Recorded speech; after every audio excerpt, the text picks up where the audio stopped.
What if there was a way to completely and totally transcend and eliminate anxiety at its root? Stress, anxiety, no matter what the cause, what if there was a way that you could, at any point in time, move from feeling stressed and anxious into a state of flow? Now, we've all heard about the state of flow, right? It's this incredible state that we can have access to when we are, highly trained at what we're doing and we're in this meditative, relaxed state and everything just starts to click. But what if we're in a stressful situation? Does that mean we can't enter flow? No. Here's the thing, guys. I've discovered a way that we can actually utilize the stressors in our lives as a gateway into this incredible state that we call flow. And it brings about some pretty amazing realizations as well as an entire restructuring of how we see ourselves and who we take ourselves to be and what we're able to express in this world. It's really amazing, and there's a lot to it, but I've managed to boil it down to 4 steps. So stay with me, okay, till the end of the video, because you're not going to want to miss. By the time you get to step 4, you're going to know the pathway to eliminate your own anxiety and how to use it in any stress that arises and any emotional turbulence or difficulty that arises in your life, how to use that to enter into the flow state. Now, if we haven't met before, my name is Koharlan, and I just love to share these insights and these things that have revolutionized my own understanding and life and have served to take me from a very anxious and stressed kind of person, to not that at all, something quite different. And, we'll kind of discuss what that is, right? The true self, you could say, or our original self. And this is also a pathway for entering into that state that they talk about in like Buddhism, for instance, called our original nature, and how to discover it and how to rest in it. It's pretty amazing, guys. So the 4 steps, I'll just summarize those quickly and then we'll dive into each one because, each one is going to take a little bit of teasing out to get to the crux of it, right? But then by the end of it, you should have at least a framework to understand this so that you can start applying it in your own life and reaping the benefits. So let's get started. Number 1, the first step that we're going to do anytime we're feeling stressed is we're going to identify it. And we're not just going to identify it in the way that we used to in the past, just by recognizing it, oh yeah, there's stress and things like that. But we're actually going to use this sort of psychology of internal family systems to represent it as a part. Now this is something that I did not pioneer. This is the work of Dick Schwartz and Locke Kelly, a psychologist in the field of human potential and peak performance, right? As well as flow and things like that, right? And so they've understood that within our psyche we have all these different parts. Sub-personalities, you could say. And a lot of times we're battling with these things and trying to keep them suppressed, keeping them down, or manage them to keep them from running our lives. And this is what a lot of peak performance work, a lot of self-help work, it focuses in this area. But it's kind of a trap because we don't ever recognize what's really going on. And so with this identification process, what we'll do is we'll identify the stressor, if you will, right, or the uncomfortable thought or feeling as a part. And this is just giving it its own little sense of identity. So we identify the part. That's step 1. And this is pretty easy for anybody to do. A lot of us have no problem doing this first step. It's very basic. It's just basically like identifying any other object in the physical world, except these are inner objects that we can become aware of also. And so let's say a thought comes up that's like, well, don't say it that way because you're going to appear like an idiot, right? And then I feel this sense of shrinking within, right? This self-consciousness comes up. Now, maybe that thought's trying to help me, right? Maybe I shouldn't say it stupidly, but the feeling of self-consciousness, that shrinking, that is not going to help me remain in flow. That's going to cut me off from the flow state actually and bring me into this object-identified consciousness where I believe myself to be a thing, which is observed by others, which is judged by others to be good or bad and things like that. And this is a very neurotic way of being. So if you've experienced anything like that, I got to tell you, this is exciting news because you're going to be able to be free of that insane neurosis, that object-identified consciousness, or parts-based identity, you could call it. You're basically identified from or as a part. So we identify it, we start to tease it out a little bit, we start to create some space. So okay, here's a part that came up as judgmental. And then it actually, it triggered the sense of this other part, this self-conscious part. All right, so that's step one, very simple. You're just kind of labeling the experience and giving it a name, right? You give it a name, then it kind of separates it. It gives you some space between it, and now it's not you all of a sudden. So it's not me now as the one, oh, I feel self-conscious. That is tricky. If you're the one that's feeling self-conscious, we have problems. Now we have to change who you are. We got to work very hard to undo that stuff. But if you just recognize it as a part, there's tremendous freedom in that. Okay? So like, okay, a part of me is self-conscious. Huh. Interesting. We just note this. Okay? That's step one. Identify the part. Now step two, we're going to inquire into the part. Another I. Now with step two, inquiring into the part means simply we try to investigate it, right? And we want to understand what's going on here a little bit better and not just be assumptive. So we inquire into it. First of all, am I aware of the part? This is a good question, okay? So am I, right? Am I aware of the part? And so this is just, a very simple way that you can bring it into perspective. If you are aware of the part, you are not the part. There's something within you, some aspect of your being, which is not a part.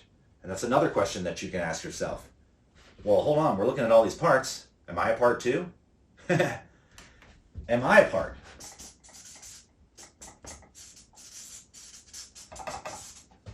And so if I'm feeling like I'm a part, then basically I'm parts identified. So I might be feeling like a mind-made self or like, a sort of small self that lives in my mind as a thinker, right? As the constant thinker of my thoughts and, wonderer of my wonderings and muse of my musings and this sort of thing. This is how most people experience life. I remember at some time, when I was a young adult, recognizing, oh, geez, I'm in my head. I'm stuck in my head. What? I didn't know when it exactly happened. I knew it had happened because it wasn't always that way, But at some point I got stuck in my head, and then it was like I just noticed that I began to live life in that way.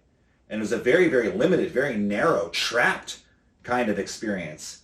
And, something that's taken a lot of work and a lot of investigation, right, to sort of undo. And anyways, that's why I really wanted to bring this process to light, because it really simplifies things.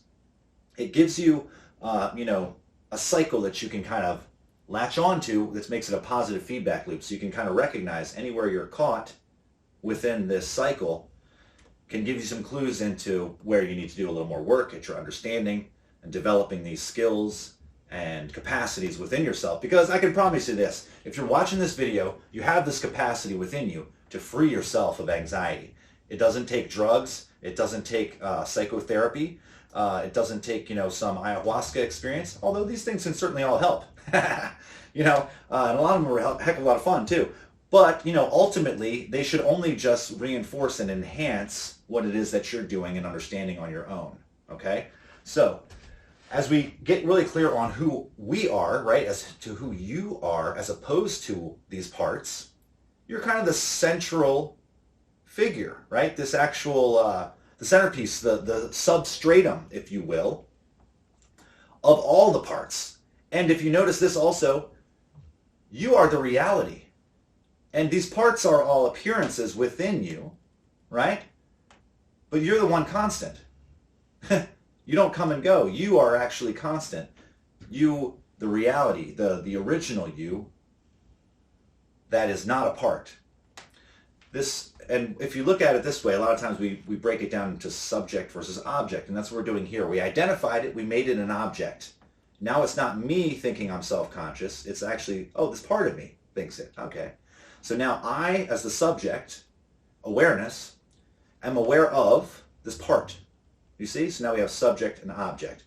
But if you notice, one of them depends on the other and not the other way around. You see all those objects that appear in your awareness, the feelings, the thoughts, the identifications, the parts. None of them could exist without you as the consciousness, you as the witness, the subject. And so this is, in and of itself, very enlightening, because now I recognize, oh, wait, I'm not a part, I'm actually this. This that we're pointing to, right, is step 3. Step 3 is to recognize what it is that I am that's not a part. So what am I that's apart from any parts, that's not dependent on any parts, but it is the actual, the reality, the underlying reality on which all parts depend for their given reality. As I do this, this is part of the process which is a little bit nuanced and can be the most difficult to get at first. So if you don't understand this right away, don't worry, just take heart. If you work with this and we, engage a little bit here and there, you can, if you're confused about something, you can ask a question, get some input, just kind of play around with it yourself for long enough, you'll understand. And you'll get a sense of it directly. And that's the whole point of this. It's not to just create this mental model, but we're using this mental model as a way to navigate our own consciousness to become free. And the experience of freedom is what's most important. So the experience that we want to have here is this recognition, right? This inner knowing of what I am that's not a part, that's not an object. Remember, it's not object identified consciousness. We're moving from object identified consciousness to subject identified consciousness, where we're identified as the subject instead of as this person that's self-conscious sometimes, or sometimes it's very courageous, but then other times I feel this way and I act like this, and sure, we're just kind of reporting our experience, but if you want to get free, right, if you want to access the deepest capacities that exist within you and free yourself of anxiety, this is one way to do it. So when you recognize, some things start to happen. You recognize and you start to have this sort of revolution in your identity. Over time, you do this practice enough times, you start to, again, over and over again, you release your hold, your grip, if you will, on your former identity and on the tension and the stress and the anxiety. If you actually notice, it feels like it's being held on to. And this is where a lot of people will work with parts identified type of releasing, and they'll be trying to release from a part, like as I am this angry, or constricted or anxious person, and I want to let go of my anxiety. But it's very difficult because I'm identified as the one who's anxious. You see, this creates a paradox. How am I going to let go of my own self, which is anxious, when I'm the one who is anxious? You see? Very, very difficult to, actually it's impossible to get freedom that way. It can help. So if it's worked for you in the past, I've done that parts-based releasing for many, many years. I found it to be tremendously helpful, right? It was a step along the way, but ultimately you get a roadblock at the end of it because you are still the problem trying to release the problem. So this I found is much more direct, and it really does a thorough job of eliminating anxiety at its roots. Otherwise, we'll just be constantly managing our anxiety, and I did that for years and years and years. I thought I had the solution, right? But then what I found was that I tried to manage anxiety and stress that was too much for any part. And here's when we come to some of the markers. I can recognize also anytime I'm feeling stressed and overwhelmed, it's because I'm identified as a part. And there's no way to get around this because it's only parts that get overwhelmed. The real you never gets overwhelmed. I know that may seem like a real stretch. It's a revelation when you understand it, right? But it is actually the case, because what happens is as you recognize who you are, that's not a part, your subjective nature, this capacity within you opens up. And what happens is naturally a release will happen. So when step 3 is done correctly, here's a marker for you. A release will happen automatically, spontaneously. You'll be able to sense a degree of freedom that has happened, an opening within you to where you feel less caught, less trapped, less constricted, and less identified with any thoughts or feelings. a sense of relief happens. It's an inner relief and release that happens spontaneously. And at first it may just be small, but even if it's small, don't discount that. That's a tremendous gain. Because each time we do this process, we build on the previous one. We build our skill and our capacity as we go. And eventually what happens is we learn to stop relying on parts for our strength and for our capacity and for our sense of self, because ultimately that leads to this anxiety. No part can handle everything, right, that we have to deal with. So step 4 now is the entrance into flow state. So after you've recognized who you are, you've recentered. Now you're starting to be able to recenter. Okay, so this is what we do. We return to center. We rest here. So from the mind, we're able to unhook from the thinking level of mind, right? Just from being hooked there, just from being trapped there, we unhook, and now we can allow our felt sense of identity, or our physical center of our being, in our sort of our heart space. In Buddhism, it's called bodhicitta, means heart mind.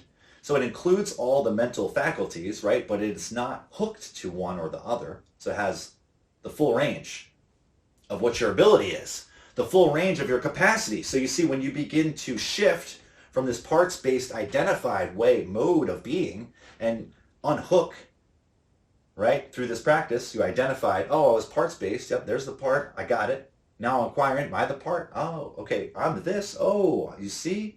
Now I'm this. I'm recognizing what I am. And as I, allow my awareness to return to center and rest here, I can begin to now rely upon this center for my strength. So when I rely on this center for my strength, all of a sudden, I'm no longer trapped by the part's capacity, by any individual part. Every part has a little bit of power, a little bit of strength, a little bit of capacity. But only you, the reality, has the total strength and capacity. So as you learn more and more to unhook from the parts-based identified state and access through the inquiry the reality of what you are, that is not a part, the real you, and you access that and recognize it directly. Oh, here's what I am. I'm this. It's like, it's not a thing. It's just what you are. Awareness. And you start to see that and sense it. You recognize it. Release happens. Freedom happens. Freedom from the anxiety, because now I'm not the little small identified one, the part who was carrying all that load, who was burdened by all that anxiety. I'm actually this infinite, spacious, connected, empowered, grounded, stable.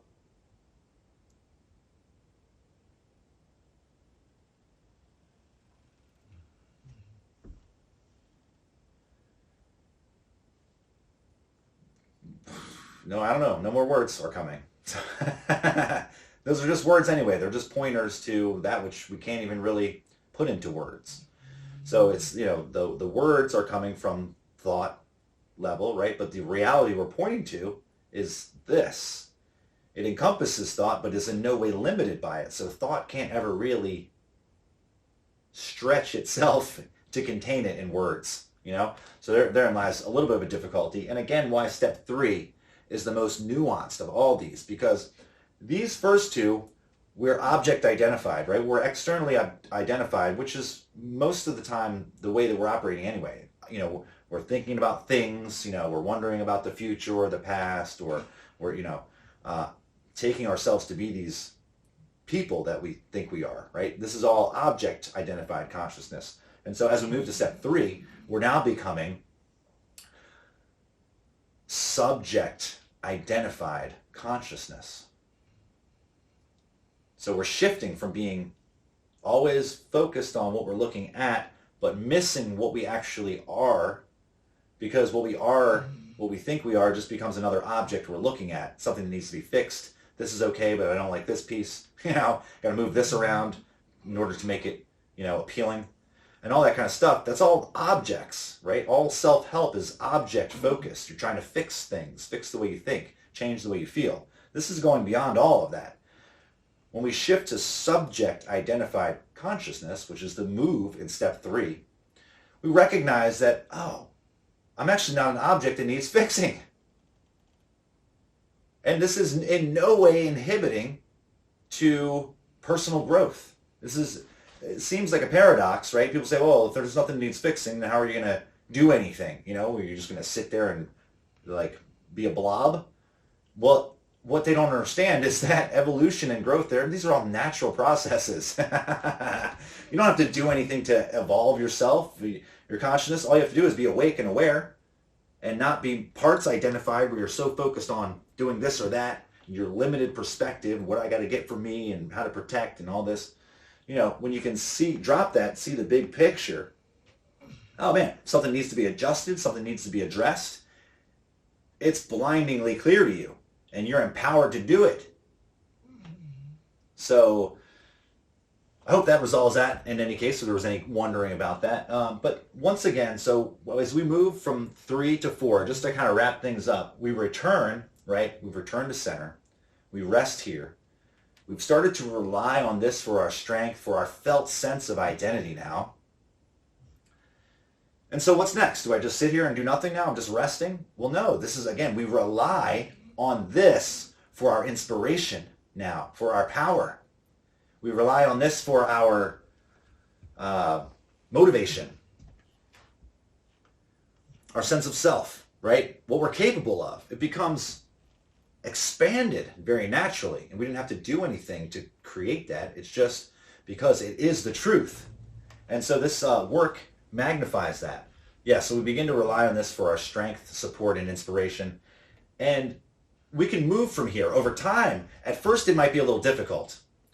And at first, we get a little stuck, and we can get here to recognize and then rest. But then as soon as we go to take action, we start, what am I supposed to do now? Okay, now I got to do this, I got to do that. Now we realize, oh, I'm back up in here, I'm stuck again, I'm parts identified.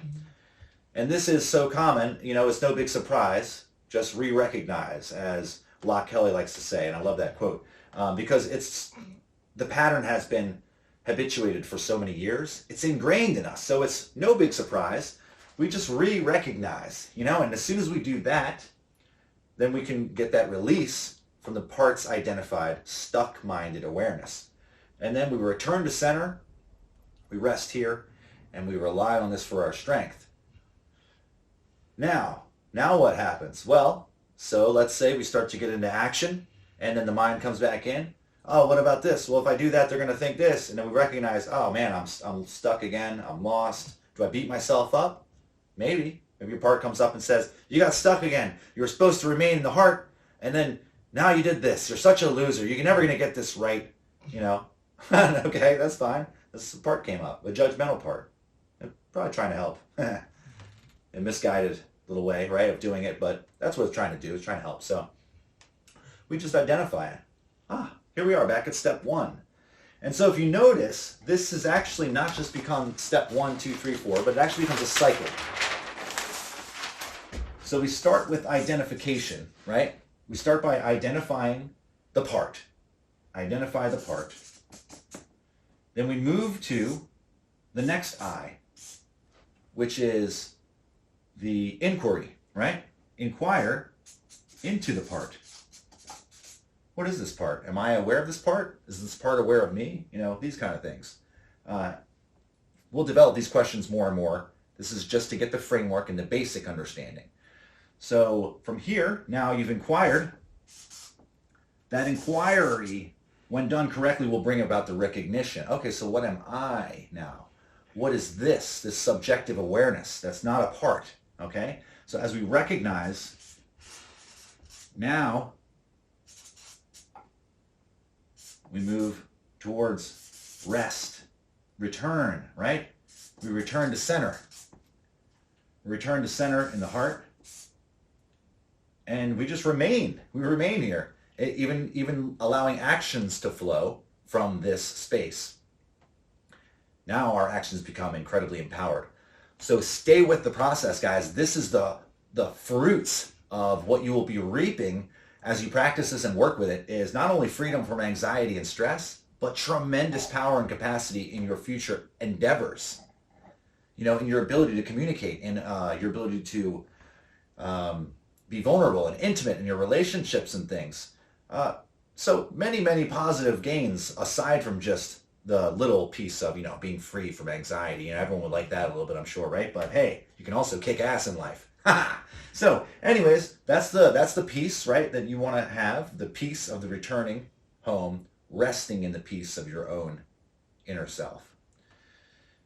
Here is where you remain until such time as life kicks up, you know, something and, you know, gets the wheels spinning again. You realize, oh, I'm worried about Jimmy. What are we gonna do? We're gonna lose everything and all this stuff. Right now, I'm stuck in a very anxious state and not very capable of dealing with what needs to be addressed.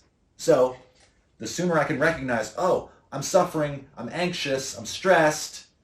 Ding, ding, ding, ding, ding. This is an alarm clock going off, right? An alarm bell saying, go back to this process. You know, you need to have this inner realization again. You have to start from where you're at. So if you're stuck and identified, boom, identify the part. Identify that there's a part that's stuck. Inquire into that part. Recognize what you are that's not a part. And then return home to center and rest there. This, my friends, is a revolution. It's an inner revolution for you. If you can get this, what you'll start to do is these thoughts, these emotions that used to take you over and overwhelm you and cause you to lose yourself in the process, instead, they become like this energy that comes up that you're now able to surf. You're centered, you're stable, you remain centered and stable and grounded, and at the same time, you're supple, loose, flowing with the energy, never getting overtaken by it, always riding it, you know? And this is how life can become. Life can become like one giant, never-ending wave, and you, the eternal rider. So I hope that sounds good. I hope that's inspiring in some kind of way, and I hope it is my sincere and earnest blessing that this training was helpful to you in some kind of way. So many blessings going out to you. Thanks so much for watching. If you like this video, consider hitting that like button, and you might want to subscribe if you want to stay tuned for more videos that are going to be forthcoming. I know we covered a lot in this training. It was a tremendously deep and rich topic, right, to go through this whole entire process, and there's a lot more that really needs to be said about it. And of course, one of the best ways to do that is to work one-on-one or in a group with other guys and gals who are going through and learning some of these things. So if that's something that you're interested in, also look into the link below, because in the description I'll have some links on how to reach out to me and work with me directly if that's something that you're interested in. Either way, I wish you the absolute best. Many blessings on your journey. It's been a fantastic time teaching this subject matter, and I'm really looking forward to sharing some of this more and more in the future, you know, in direct trainings, one-on-ones, and in group calls as well. So hope to see you on another one real soon, and thanks for watching. Much love. Take care, guys. See you around.